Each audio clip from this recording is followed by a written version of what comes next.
Hello नमस्कार मेरे प्यारे साथियों, आज फिर से आपके सामने आरएस प्री 2023 के लिए इंडियन पॉलिटी से संबंधित कॉन्स्टिट्यूशन ऑफ इंडिया से संबंधित आज का ये मॉडल पेपर 62 आपके सामने लेकर आ चुका हूं, जो बहुत ही शानदार, बड़ा गजब का और ऑथेंटिक मॉडल पेपर है, जिसमें दोस्तों आरपीएससी द्वारा विगत परीक्षाओं में पूछे गए भारतीय संविधान से संबंधित है अति महत्वपूर्ण प्रश्न उत्तर है, जो आपकी एग्जाम में एक रामबाण, एक मील का पत्थर दोस्तों साबित होंगे। मैं दावे के साथ बोल रहा हूं, आपकी एग्जाम आरएस प्री 2023 में दोस्तों यहां से आपको हूबहू दोस्तों क्वेश्चन देखने को मिलेंगे, क्योंकि बहुत ही बेहतरीन लेवल के प्रश्न उत्तर हैं जो आपके एग्जाम में एक मील का पत्थर साबित होंगे। तो शुरू करते हैं दोस्तों, आज के इस मॉडल पेपर का पहला क्वेश्चन क्या होगा। यहां पर देखिए दोस्तों, पहला ही क्वेश्चन बहुत ही गजब का है। क्या बोल रहा है, राज्य मानवाधिकार आयोग के अध्यक्ष किसके द्वारा नियुक्त किया जाता है। या दोस्तों, राज्य मानवाधिकार आयोग के अध्यक्ष की जो नियुक्ति है वो किसके द्वारा की जाती है। भारत के राष्ट्रपति के द्वारा, राज्य के राज्यपाल द्वारा, या उच्च न्यायालय के मुख्य न्यायाधीश के द्वारा, या दोस्तों विधानसभा के अध्यक्ष के द्वारा। कितना गजब का प्रश्न दोस्तों। और हमारे बताइए इस क्वेश्चन का आंसर क्या होगा। देखिए, राज्य मानवाधिकार आयोग की जो अध्यक्ष की नियुक्ति है ना, वो दोस्तों राज्य के राज्यपाल के द्वारा की जाती है। बिल्कुल सही बात है दोस्तों, लेकिन यहां पर दोस्तों ध्यान रखना, एक चयन समिति की सिफारिश पर की जाती है। क्वेश्चन काफी बड़े एग्जाम में पूछा जाता है कि दोस्तों राज्य मानवाधिकार आयोग के अध्यक्ष की जो नियुक्ति है वो एक चयन समिति की सिफारिश पर की जाती है, जिसमें कौन कौन से सदस्य होते हैं। तो दोस्तों आपको यह मालूम रखना है, इस चयन समिति में दोस्तों जो इसका अध्यक्ष होता है या इस चयन समिति का दोस्तों जो हेड होता है वो कौन होता है भाई, मुख्यमंत्री होता है। तो एक नंबर पे तो दोस्तों इसमें होता है मुख्यमंत्री। दो नंबर पे दोस्तों नोट करना, इसमें गृह मंत्री होता है, गृह मंत्री। तीन नंबर पे दोस्तों नोट करना, इसमें विधानसभा अध्यक्ष होता है ना, विधानसभा अध्यक्ष होता है। और दोस्तों चार नंबर पे कौन होता है, नोट करना, चार नंबर पे होता है विधानसभा का दोस्तों विपक्ष का नेता होता है, विपक्ष का नेता। इनकी सिफारिश पर दोस्तों राज्य के राज्यपाल क्या करता है, राज्य मानवाधिकार आयोग के अध्यक्ष की नियुक्ति करता है। अब समझ में आ गया ना, है ना, कि इस चयन समिति की सिफारिश पर राज्य का राज्यपाल राज्य मानवाधिकार आयोग के अध्यक्ष की नियुक्ति करता है। वेरी इंपॉर्टेंट क्वेश्चन है। आयोग दोस्तों आपका कंसेप्ट क्लियर हो गया होगा, ठीक है। अब दोस्तों थोड़ी सी इसके बारे में हम बेसिक डिटेल जान लेते हैं भाई, है ना। यहाँ पर देखिए दोस्तों, जब राज्य मानवाधिकार आयोग की अगर हम बात करें तो दोस्तों अगर इसकी स्थापना की बात कर लेते हैं, सबसे पहले तो इसकी स्थापना दोस्तों 23 मार्च सन 2000 को दोस्तों इसकी स्थापना हुई थी। और उसका दोस्तों इस स्थापना के समय इसमें कितने सदस्य थे, तो दोस्तों 1+4 दोस्तों इसमें सदस्य थे, मतलब एक अध्यक्ष और 4 दोस्तों इसमें सदस्य थे स्थापना के समय, इसके गठन के समय, है ना। वर्तमान में कितने सदस्य हैं, तो दोस्तों 1+2 मतलब 3 सदस्यीय आयोग है दोस्तों वर्तमान में। और दोस्तों इसका मुख्यालय कहां पर है, राज्य मानवाधिकार आयोग का, तो जयपुर में दोस्तों इसका मुख्यालय। इसका प्रथम अध्यक्ष कौन था, तो कांता भटनागर दोस्तों इसकी प्रथम महिला अध्यक्ष थी। इस बात का ध्यान रखना, है ना, राज्य मानवाधिकार आयोग की, ठीक है। इसके अलावा देखिए दोस्तों, अगर आपको पूछ ले कि वर्तमान में राज्य मानवाधिकार आयोग का अध्यक्ष कौन है, तो जीके व्यास है। जीके व्यास का नाम आता है, जो गोपाल कृष्ण व्यास दोस्तों इसका पूरा नाम है, ठीक है। तो इतने सब बातें दोस्तों आपको ध्यान में रखना है। और सबसे वेरी इंपॉर्टेंट बात दोस्तों, इसके अध्यक्ष के लिए जो योग्यता है वही योग्यता क्या होनी चाहिए, तो दोस्तों जो राजस्थान हाई कोर्ट होता है इसका रिटायर्ड न्यायाधीश है ना, इसका जो रिटायर्ड न्यायाधीश है वो दोस्तों इसका अध्यक्ष बन सकता है भाई, है ना, वो इसके लिए योग्य होता है अध्यक्ष पद के लिए, है ना। तो दोस्तों ध्यान रखना, राजस्थान हाई कोर्ट का सेवानिवृत्त न्यायाधीश दोस्तों इसके अध्यक्ष के लिए योग्य होता है। इस बात का आपको मालूम होना चाहिए। हमारे दोस्तों इस क्वेश्चन का आंसर उत्तर नंबर 2 बिल्कुल करेक्ट हो जाएगा। राज्य के राज्यपाल के द्वारा दोस्तों एक चयन समिति की सिफारिश पर इसके अध्यक्ष की नियुक्ति की जाती है। नेक्स्ट क्वेश्चन देख लेते हैं दोस्तों क्या होगा। यहां पर देखिए दोस्तों, जो नेक्स्ट क्वेश्चन है क्या बोल रहा है, अनुच्छेद 15 का सब आर्टिकल 1 किस आधार पर दोस्तों भेदभाव का निषेध नहीं करता है। पंथ के आधार पर, नस्ल के आधार पर, जाति के आधार पर, दोस्तों अधिवास के आधार पर है। बताइए दोस्तों हमारे इस क्वेश्चन का आंसर क्या होगा। देखिए जो अनुच्छेद 15 का सब आर्टिकल 1 है ना, वो दोस्तों नोट करना, धर्म, मूल वंश, जाति और लिंग के आधार पर दोस्तों भेदभाव का क्या करता है भाई, निषेध करता है। इस बात का ध्यान रखना। तो दोस्तों हमारे इस क्वेश्चन का आंसर उत्तर नंबर 4 बिल्कुल करेक्ट हो जाएगा। इसमें अधिवास का कहीं पर भी दोस्तों उल्लेख नहीं है, तो दोस्तों उत्तर नंबर 4 बिल्कुल करेक्ट हो जाएगा। आई होप दोस्तों आपका कंसेप्ट क्लियर होगा। इसी क्वेश्चन को घुमाकर दोस्तों एग्जामिनर इस प्रकार भी पूछ सकता है कि अनुच्छेद 15 का सब आर्टिकल 1 में कौन कौन से शब्दों का उल्लेख किया गया है। तब दोस्तों नोट करना, पंथ, जाति, नस्ल, धर्म, मूल वंश, जाति और लिंग, है ना, इन सभी शब्दों का दोस्तों इसमें उल्लेख किया गया है। वेरी इंपॉर्टेंट है दोस्तों, इस प्रकार भी दोस्तों क्वेश्चन एग्जाम में पूछ सकता है, तो ध्यान रखना है, ठीक है। नेक्स्ट क्वेश्चन देख लेते हैं दोस्तों क्या होगा। यहां पर देखिए भाई, जो नेक्स्ट क्वेश्चन है वो क्या बोल रहा है, संविधान के किस प्रावधान के अंतर्गत संसद है वो कानून बनाकर रिट क्षेत्राधिकार सर्वोच्च न्यायालय के अतिरिक्त अन्य किसी न्यायालय को प्रदान कर सकती है। मतलब कहने का मतलब यह है कि किस अनुच्छेद के तहत दोस्तों संसद है कानून बनाकर दोस्तों जो सर्वोच्च न्यायालय का रिट क्षेत्राधिकार है, जिसके तहत दोस्तों वो 5 प्रकार की रिट जारी करता है, वो रिट क्षेत्राधिकार दोस्तों अन्य न्यायालय को दोस्तों क्या करती है ना, ट्रांसफर कर सकती है संसद। तो किस अनुच्छेद के अंतर्गत है? अनुच्छेद 32 के अंतर्गत, अनुच्छेद 32 का सब आर्टिकल 1 के अंतर्गत है, अनुच्छेद 32 का सब आर्टिकल 2 के अंतर्गत है, या दोस्तों अनुच्छेद 32 का सब आर्टिकल 3 के अंतर्गत है, दोस्तों अनुच्छेद 32 का सब आर्टिकल 4 के अंतर्गत है ना। बताइए दोस्तों हमारे इस क्वेश्चन का आंसर क्या होगा। कितना गजब का प्रश्न है। देखिए भाई संसद है ना वो दोस्तों अनुच्छेद 32 का सब आर्टिकल 3 के तहत कानून बनाकर दोस्तों सुप्रीम कोर्ट को प्राप्त रिट क्षेत्राधिकार दोस्तों अन्य न्यायालय को भी प्रदान कर सकती है। उत्तर नंबर 3 बिल्कुल करेक्ट हो जाएगा, है ना। इस बात का दोस्तों आपको मालूम होना चाहिए कि अनुच्छेद 32 दोस्तों मूल अधिकारों के संरक्षण की गारंटी देता है, और दोस्तों इसी अनुच्छेद 32 को डॉक्टर बी.आर. अम्बेडकर ने संविधान की आत्मा कहा है। और दोस्तों इसी अनुच्छेद 32 के अंतर्गत सुप्रीम कोर्ट दोस्तों 5 प्रकार की रिट याचिकाएं दोस्तों जारी करता है। इस बात का भी आपको मालूम होना चाहिए, ठीक है। तो रिट क्षेत्राधिकार दोस्तों अनुच्छेद 32 के तहत सुप्रीम कोर्ट यूज करता है। इसके अलावा अगर आपको पूछ ले सुप्रीम कोर्ट अपने मूल क्षेत्राधिकार का यूज किस अनुच्छेद के तहत दोस्तों करता है, तब आपको करना है अनुच्छेद 131 के तहत सुप्रीम कोर्ट अपने मूल क्षेत्राधिकार का यूज करता है। जिसमें दोस्तों कौन कौन से विवाद आते हैं अनुच्छेद 131 के तहत सुप्रीम कोर्ट के मूल क्षेत्राधिकार में, तब नोट करना है केंद्र और राज्यों के मध्य विवाद के मामले, 2 राज्यों के मध्य विवाद के मामले, इसके अलावा दोस्तों मौलिक अधिकारों के हनन से संबंधित विवाद के मामले, और दोस्तों राष्ट्रपति के चुनाव से संबंधित विवाद के मामले, ये सभी दोस्तों सुप्रीम कोर्ट के मूल क्षेत्राधिकार में आते हैं, ठीक है। इसके अलावा दोस्तों नोट करना सुप्रीम कोर्ट अपने सलाहकारी क्षेत्राधिकार का यूज दोस्तों किस अनुच्छेद के अंतर्गत करता है, तब दोस्तों अनुच्छेद 143 के तहत सुप्रीम कोर्ट अपने सलाहकारी क्षेत्राधिकार का यूज करता है, ठीक है। इसके अलावा अगर आपको पूछ ले कि सुप्रीम कोर्ट अपने अपीलीय क्षेत्राधिकार का प्रयोग अपीलीय क्षेत्राधिकार का प्रयोग दोस्तों किस अनुच्छेद के अंतर्गत करता है, तब दोस्तों नोट करना अनुच्छेद 136 के तहत सुप्रीम कोर्ट अपने अपीलीय क्षेत्राधिकार का प्रयोग करता है। इसके बाद दोस्तों जिंदगी में क्वेश्चन नहीं पूछा जाएगा, है ना। इस क्वेश्चन से संबंधित है ना, मैंने आपको पूरी डिटेल बता दी दोस्तों, इससे बाद जिंदगी में क्वेश्चन नहीं पूछा जाएगा। तो दोस्तों ध्यान रखना, आपका कंसेप्ट दोस्तों क्लियर हो गया होगा। उत्तर नंबर दोस्तों 3 बिल्कुल करेक्ट हो जाएगा हमारे इस क्वेश्चन का आंसर है। नेक्स्ट क्वेश्चन देखते हैं दोस्तों क्या होगा।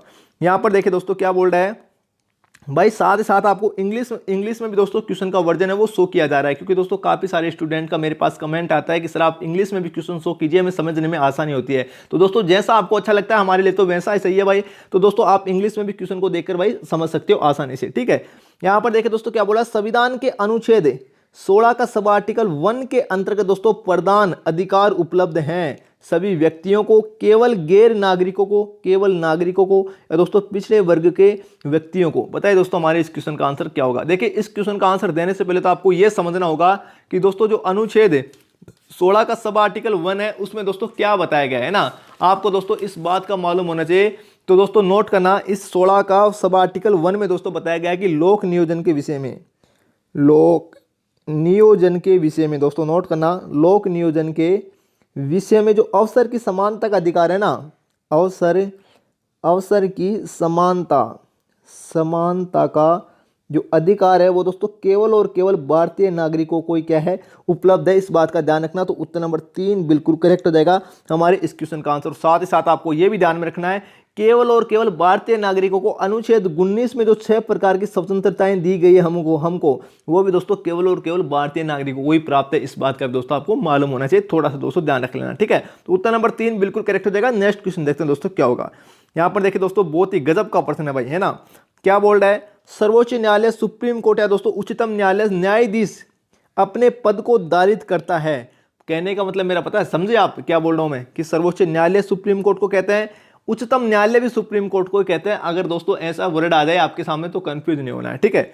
तो सर्वोच्च न्यायालय के जो न्यायाधीश होते हैं वो अपने पद को दोस्तों कब तक धारित करता है, जब तक के लिए राष्ट्रपति उसको पद धारित करने के लिए निर्देश दे, या जब तक के लिए संसद उसे पद धारित करने के लिए अनुमति दे, या दोस्तों जब तक वह 65 वर्ष की आयु प्राप्त कर ले, या दोस्तों जब तक वह 62 वर्ष की आयु प्राप्त कर ले। देखिए सुप्रीम कोर्ट के न्यायाधीश का कार्यकाल दोस्तों कितना होता है, 65 वर्ष की आयु तक। तो उत्तर नंबर 3 बिल्कुल करेक्ट हो जाएगा हमारे इस क्वेश्चन का आंसर भाई। ठीक है, बड़ा गजब का प्रश्न था। क्वेश्चन की लैंग्वेज दोस्तों एग्जामिनर ने चेंज की है, क्वेश्चन तो बहुत ही आसान था। यहां पर देखिए दोस्तों नेक्स्ट क्वेश्चन क्या है, बहुत ही शानदार लेवल का प्रश्न है भाई, स्टार लगा लेना, इस क्वेश्चन पर काफी बड़े एग्जाम में पूछा गया है। देखिए संविधान के अनुच्छेद 14 में निम्न में से कौन सा दोस्तों वाक्यांश प्रयोग किया गया है। विधि के समक्ष समानता, विधि के संसद के समक्ष समानता है, विधायिका के समक्ष समानता है दोस्तों, कार्यपालिका के समक्ष समानता।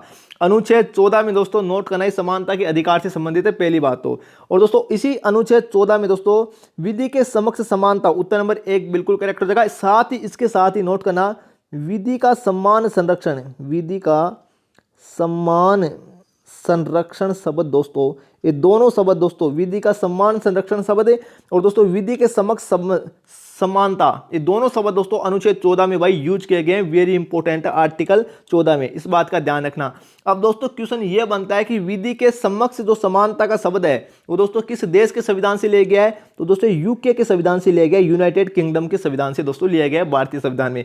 और दोस्तों जो विधि का सम्मान संरक्षण शब्द है ना वो दोस्तों यूएसए के संविधान से लिया गया है। इसमें आपको दोस्तों कंफ्यूज नहीं होना है, ठीक है। और दोनों का उल्लेख दोस्तों आर्टिकल 14 में किया गया है, इस बात का दोस्तों आपको मालूम होना चाहिए। तो उत्तर नंबर 1 बिल्कुल करेक्ट हो जाएगा। ये बात दोस्तों मैं आपको कई बार दोस्तों हमारे मॉडल पेपर्स में मैं आपको दोस्तों कई दफा दोस्तों कह चुका हूं, ठीक है, इस बात का ध्यान रखना।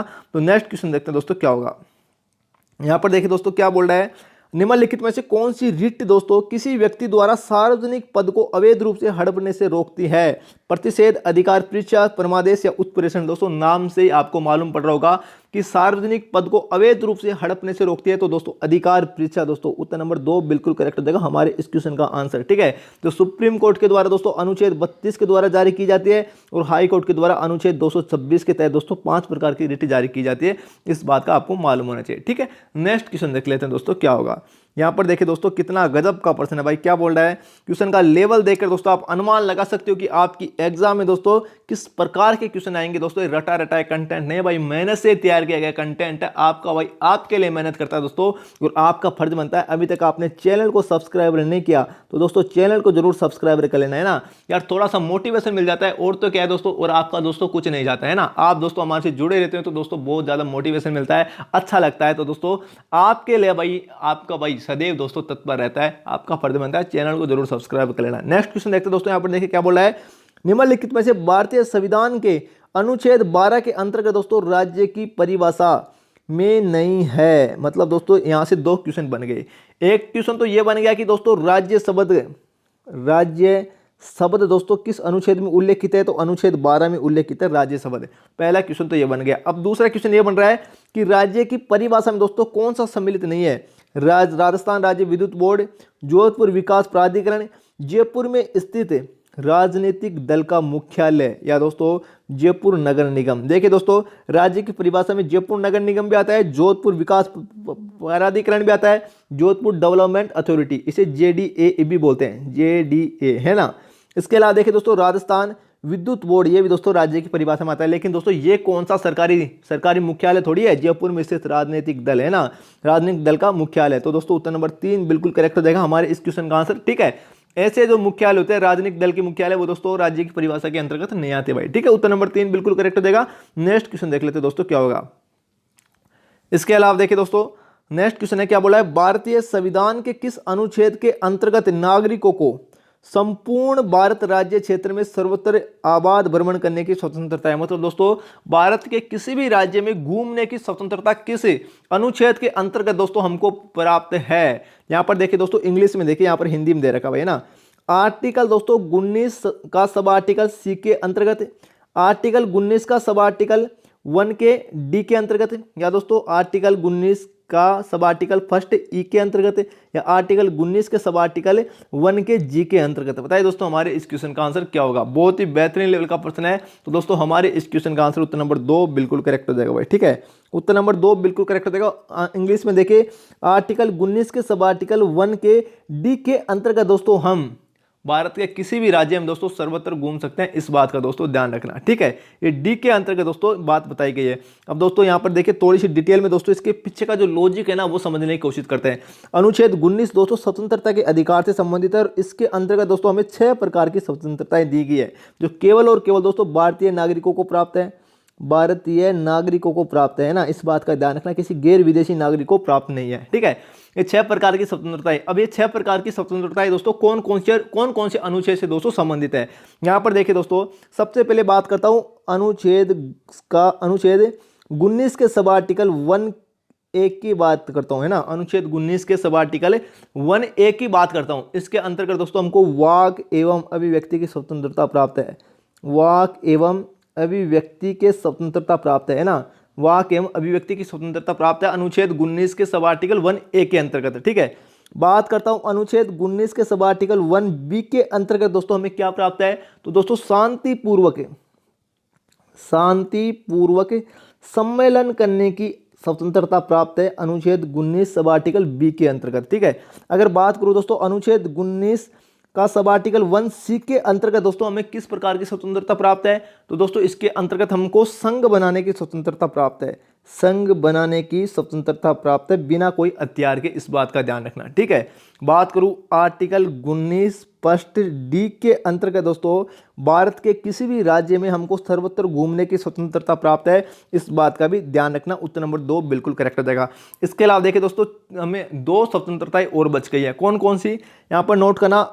आर्टिकल 19 फर्स्ट का सब आर्टिकल डी तो हो ही गया ना, ई के अंतर्गत दोस्तों अनुच्छेद 19 का सब आर्टिकल फर्स्ट का ई के अंतर्गत दोस्तों हमें किस प्रकार की स्वतंत्रता प्राप्त है, भारत के किसी भी राज्य में निवास करने की स्वतंत्रता प्राप्त है। ध्यान रखना, ये घूमने की स्वतंत्रता है, इसके अंतर्गत दोस्तों हमें निवास करने की स्वतंत्रता प्राप्त है, निवास करने की स्वतंत्रता प्राप्त है अनुच्छेद 19 के सब आर्टिकल ई के अंतर्गत। ठीक है, बात करता हूं दोस्तों यहाँ पर नोट करना अनुच्छेद 19 के सब आर्टिकल 1 ऐप के अंतर्गत दोस्तों हमें किस प्रकार की स्वतंत्रता प्राप्त है, तो दोस्तों भारत के किसी भी राज्य में हम कारोबार या व्यापार कर सकते हैं, इसके स्वतंत्रता दोस्तों प्राप्त है आर्टिकल 19 के सब आर्टिकल 1 के ऐप के अंतर्गत दोस्तों, है ना।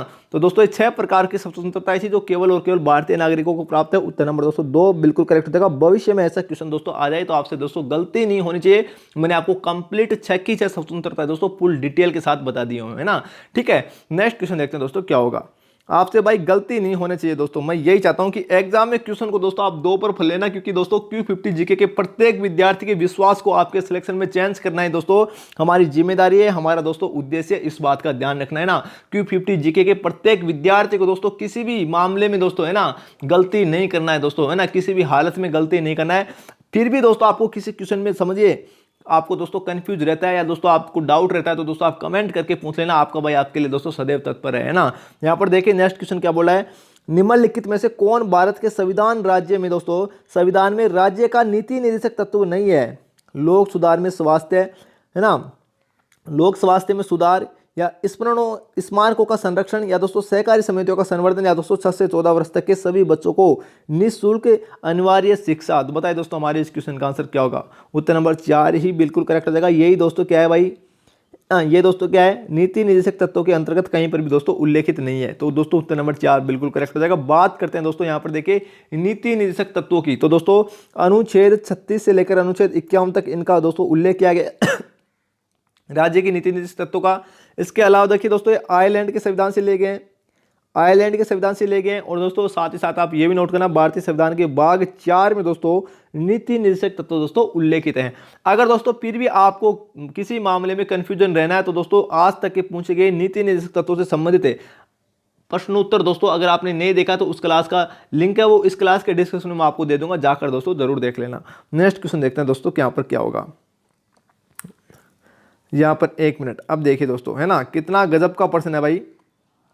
क्या बोल रहा है, भारतीय संविधान का दोस्तों निम्नलिखित में से कौन सा अनुच्छेद अभिलेख न्यायालय से संबंधित है। यहाँ पर देखिए बात हो रही है अभिलेख न्यायालय की। अभिलेख न्यायालय को दोस्तों इंग्लिश में कहते हैं, यहाँ पे नोट करना कोर्ट ऑफ रिकॉर्ड्स है ना, वह कोर्ट जो दोस्तों रिकॉर्ड रखता है, पिछला रिकॉर्ड रखता है, उसको दोस्तों अभिलेख न्यायालय कहते हैं।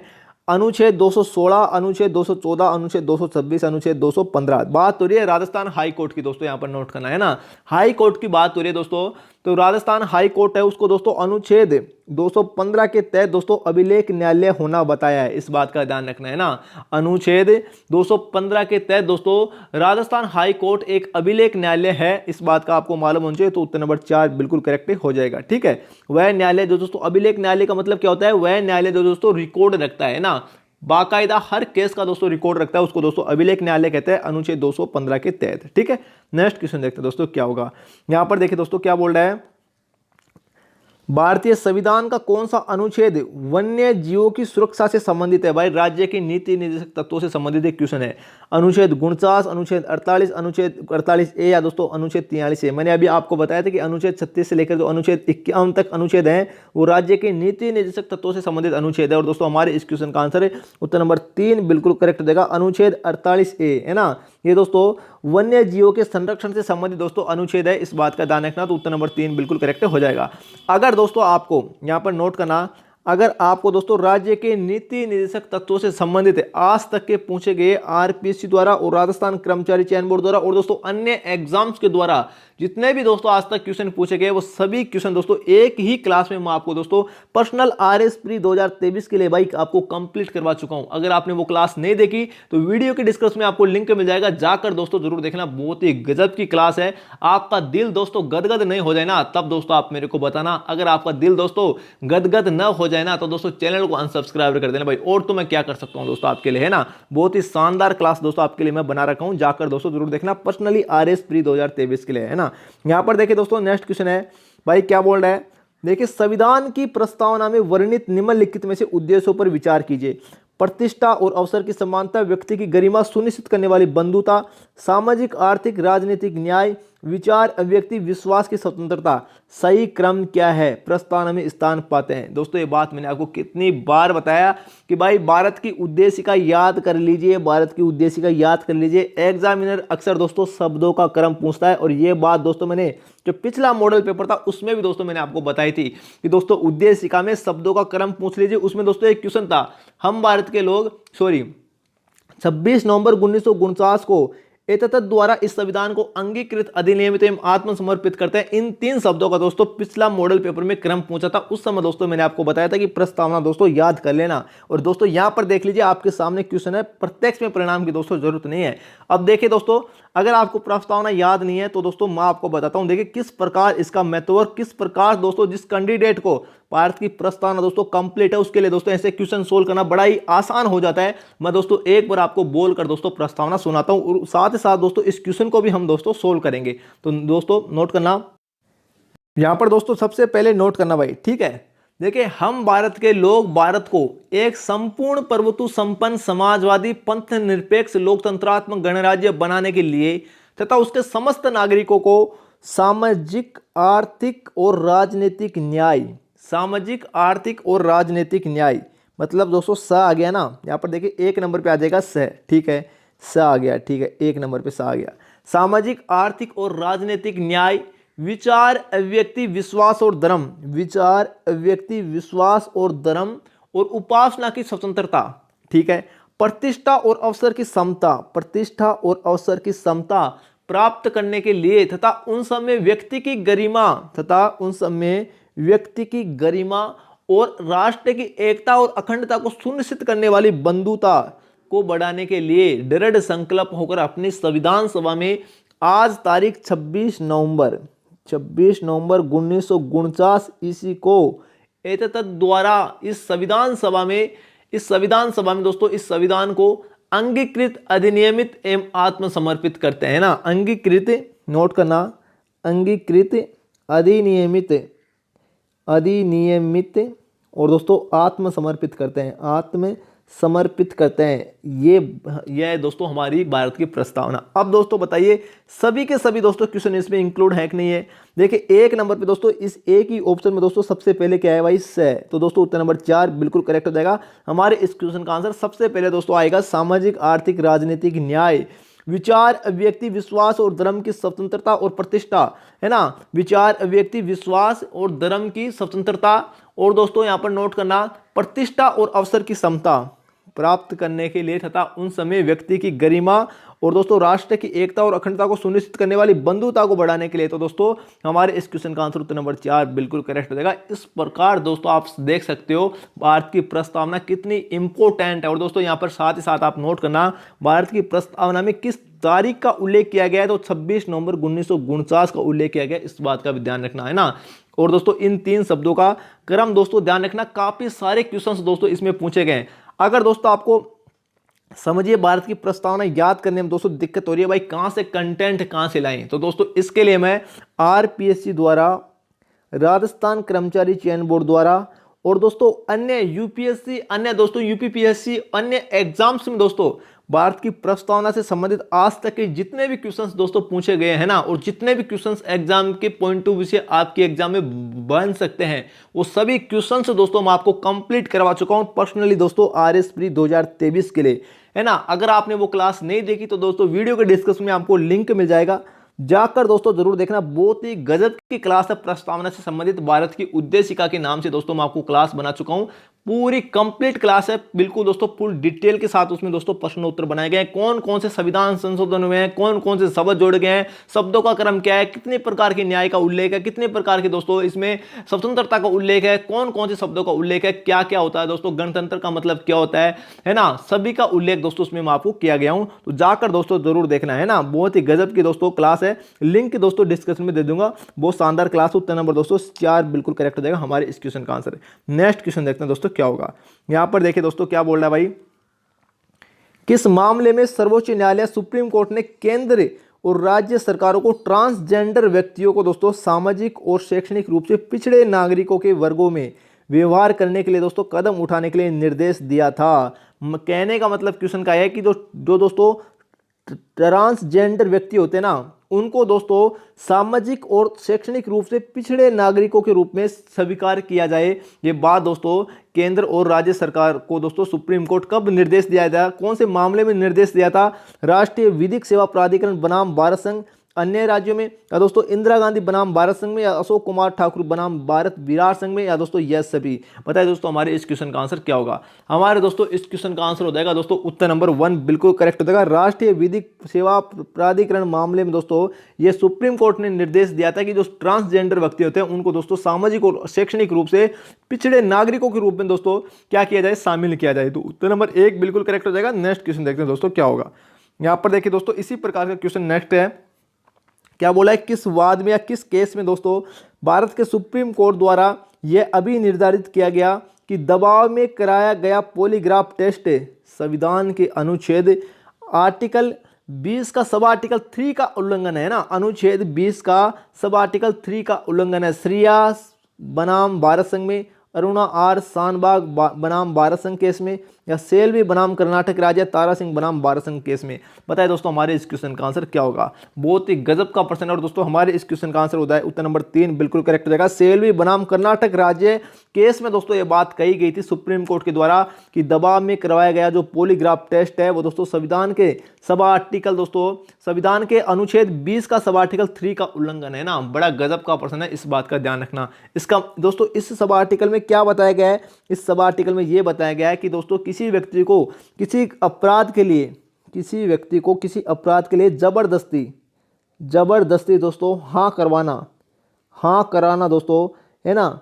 ये दोस्तों इस सब आर्टिकल का क्या है, उल्लेख है, इस बात का ध्यान रखना। समझिए आपने अपराध किया ही नहीं और दोस्तों आपको जबरदस्ती हाँ करवा रहे हैं, तो दोस्तों आप किस आर्टिकल के तहत दोस्तों केस कर सकते हैं, अनुच्छेद 20 का सब आर्टिकल 3 के तहत दोस्तों ये इसका उल्लंघन करता है। ठीक है, समझ में आ गया। नेक्स्ट क्वेश्चन देखते हैं दोस्तों क्या होगा। यहां पर देखिए दोस्तों कितना गजब का प्रश्न है, क्या बोल रहा है भाई। देखिए कथन ए क्या बोल रहा है, भारत के संविधान के भाग 3 और भाग 4 एक दूसरे के पूरक हैं। बात तो बिल्कुल सही है, लेकिन आर क्या बोल रहा है, इसका क्या रीजन है, मूलभूत अधिकार परिवर्तनीय होते हैं। मूलभूत अधिकार, मौलिक अधिकार परिवर्तनीय भाई नहीं होते हैं, एनफोर्सेबल दोस्तों नहीं होते हैं, इस बात का ध्यान रखना। मूल अधिकार तो दोस्तों इनके हनन होने पर, है ना, ये न्यायोचित होते हैं। मूल अधिकार क्या होते हैं, न्यायोचित होते हैं। न्यायोचित का मतलब दोस्तों इससे क्या तात्पर्य है, मूल अधिकार दोस्तों इनका हनन होने पर इनको न्यायालय द्वारा, न्यायालय द्वारा, किसी भी न्यायालय द्वारा दोस्तों जबरदस्ती लागू करवाया जा सकता है। भाई मेरे मूल अधिकारों का हनन हो रहा है तो मैं दोस्तों सुप्रीम कोर्ट में, हाई कोर्ट में और किसी भी न्यायालय में दोस्तों जाकर भाई याचिका दायर कर सकता हूं कि मेरे मूल अधिकारों का हनन हो रहा है। लेकिन दोस्तों अगर समझिए किसी बाघ 4 की बात करें, बाघ 4 में दोस्तों राज्य के क्या है, नीति निर्देशक तत्व है, नीति निर्देशक तत्व है। अगर इनका हनन हो रहा है तो दोस्तों इनको मैं, इनकी प्रकृति कैसी होती है, गैर न्यायोचित। नीति निर्देशक तत्वों की प्रकृति कैसी होती है, गैर न्यायोचित। कहने का मतलब यह है कि दोस्तों नीति निर्देशक तत्वों को किसी भी न्यायालय द्वारा जबरदस्ती लागू नहीं करवा सकते आप, है ना। इसलिए दोस्तों ये नीति निर्देशक तत्व क्या होते हैं, परिवर्तनीय होते हैं, लेकिन मूल अधिकार परिवर्तनीय नहीं होते हैं। तो दोस्तों हमारे इस क्वेश्चन का आंसर बताइए क्या हो जाएगा। यहां पर देखिए दोस्तों ए और आर दोनों सत्य हैं और आर ए की सही व्याख्या करता है, या दोस्तों ए और आर दोनों सत्य हैं लेकिन आर ए की सही व्याख्या नहीं करता है। उत्तर नंबर 2 बिल्कुल करेक्ट हो जाएगा हमारे इस क्वेश्चन का आंसर। क्वेश्चन को दोस्तों ऐसे क्वेश्चन देखकर दोस्तों आपको घबराना नहीं है एग्जाम में, क्वेश्चन को दोस्तों धैर्य से सोल्व करना है, क्योंकि ऐसे क्वेश्चन ही दोस्तों आपकी एग्जाम में आपको हूबहू देखने को मिलेंगे। यहां पर देखिए दोस्तों नेक्स्ट क्वेश्चन की बात करता हूं मैं, 1 मिनट। ये देखिए दोस्तों, है ना, क्वेश्चन नंबर 138 क्या बोला है, अटॉर्नी जनरल महान्यायवादी, इसको दोस्तों देश का प्रथम क्या बोलते हैं, लॉ ऑफिसर भी बोलते हैं, विधि अधिकारी भी बोलते हैं। अगर आपको पूछ ले देश का प्रथम विधि अधिकारी कौन है, तो दोस्तों अटॉर्नी जनरल ऑफ इंडिया, है ना। ये क्या बोल रहा है कि अटॉर्नी जनरल ऑफ इंडिया किसके प्रसाद पर्यंतक पद धारण करता है, राष्ट्रपति, प्रधानमंत्री, संसद, या दोस्तों भारत के मुख्य न्यायाधीश के प्रसाद पर्यंतक। हमारे दोस्तों इस क्वेश्चन का आंसर उत्तर नंबर 1 बिल्कुल करेक्ट हो जाएगा। भाई बहुत ही बेहतरीन लेवल का प्रश्न था। नेक्स्ट क्वेश्चन देख लेते हैं दोस्तों क्या होगा। यहां पर देखिए दोस्तों जो नेक्स्ट क्वेश्चन है, कितना गजब का प्रश्न है। अब देखिए बिल्कुल सही दिख रहा है ना आपको, और छोटा कर लेते हैं भाई, ठीक है। थोड़ा सा दोस्तों देखिए समझने का प्रयास कीजिए इसमें, है ना। यहां पर देखिए दोस्तों क्या बोला, सूची पृष्ठ को सूची सेकंड से सुमिलित कीजिए। देखिए सूची पृष्ठ में दोस्तों क्या दे रखे हैं, एक तरफ दोस्तों उपबंध दे रखे हैं और एक तरफ दोस्तों अनुच्छेद दे रखे हैं। देखिए कर्मकारों के लिए निर्वाह मजदूरी का प्रावधान कौन से अनुच्छेद करता है, तो दोस्तों ये अनुच्छेद 43 करता है। राज्य के नीति निर्देशक तत्वों से संबंधित दोस्तों, है ना, क्या ये अनुच्छेद है, ठीक है। ग्राम पंचायतों का संगठन दोस्तों किस अनुच्छेद में उल्लेखित है, तो अनुच्छेद 40 में उल्लेखित है। सम्मान, न्याय और निःशुल्क विधिक सहायता का प्रावधान किस अनुच्छेद में किया गया है, तो अनुच्छेद 39A में किया गया है। और सहकारी सोसाइटियों का संवर्धन दोस्तों किस अनुच्छेद के अंतर्गत किया गया है, तो अनुच्छेद 43B के अंतर्गत किया गया है। इस बात का दोस्तों आपको मालूम होना चाहिए। तो आप इस प्रकार दोस्तों इस क्वेश्चन को सोल्व कर सकते हैं। इसके अलावा देखिए दोस्तों यहां पर मैं आपको 2 मिनट लगेंगे भाई, राज्य के नीति निर्देशक तत्वों से संबंधित जितने भी इंपॉर्टेंट दोस्तों जो क्वेश्चंस बनते हैं ना, वो सभी दोस्तों मैं आपको कवर करवा देता हूं। सिर्फ 2 मिनट लगेंगे दोस्तों आपकी, दोस्तों 2 मिनट जिंदगी में कभी आपका राज्य के नीति निर्देशक तत्वों से संबंधित क्वेश्चन दोस्तों गलत नहीं होने देंगे, है ना। 1 मिनट रुकिए। यहां पर देखिए दोस्तों सबसे पहले बात करते हैं अनुच्छेद 39A की बात करते हैं। अनुच्छेद 39A में दोस्तों क्या बताया गया है, सम्मान, न्याय एवं निःशुल्क विधिक सहायता का प्रावधान किया गया अनुच्छेद 39A में। अनुच्छेद 39B में दोस्तों क्या बताया गया है, ये सभी इंपॉर्टेंट है। अनुच्छेद 39 में दोस्तों सामूहिक हित के लिए, समुदाय के लिए भौतिक संसाधनों का संवितरण बताया गया है, ठीक है। और अनुच्छेद 39C में दोस्तों क्या बताया गया है, अनुच्छेद 39C में दोस्तों धन के केंद्रीकरण पर दोस्तों निषेध, या दोस्तों धन का संकेंद्रीकरण रोकना दोस्तों, यह अनुच्छेद 39C में बताया गया है। इसके अलावा अनुच्छेद 39D में दोस्तों क्या बताया गया है, नोट करना, ये सबसे वेरी इंपॉर्टेंट जो अनुच्छेद है एग्जाम के पॉइंट ऑफ व्यू से, वही दोस्तों मैं आपको यहाँ पर शो कर रहा हूँ। अनुच्छेद 39D में बताया गया पुरुष एवं स्त्री दोनों को दोस्तों समान कार्य के लिए समान वेतन का प्रावधान दोस्तों इसी अनुच्छेद 39D में किया गया है, ठीक है। और दोस्तों बात करूं अनुच्छेद 40 की, अनुच्छेद 40 में दोस्तों ग्राम पंचायतों को संगठन से संबंधित जो उपबंध है वो दोस्तों अनुच्छेद 40 में किया गया है। अनुच्छेद 41 की अगर दोस्तों मैं बात करूं तो अनुच्छेद 41 में काम के अधिकार का वर्णन किया गया है। किसका, काम के अधिकार का वर्णन दोस्तों अनुच्छेद 41 में किया गया है। इसके अलावा बात करूं दोस्तों मैं अनुच्छेद 42 की, तो अनुच्छेद 42 में दोस्तों प्रसूति सहायता से संबंधित है, प्रसूति सहायता से संबंधित उपबंध किए गए अनुच्छेद 42 में, ठीक है। इसके अलावा अनुच्छेद, नोट करना, अनुच्छेद 43 की बात करूं, अनुच्छेद 43 में दोस्तों किसका उपबंध किया गया है, तो सभी कर्मकारों के लिए दोस्तों निर्वाह मजदूरी का उल्लेख किया गया अनुच्छेद 43 में, ठीक है। इनके अलावा दोस्तों नोट करना, अगर मैं बात करूं अनुच्छेद दोस्तों, अनुच्छेद, एक मिनट,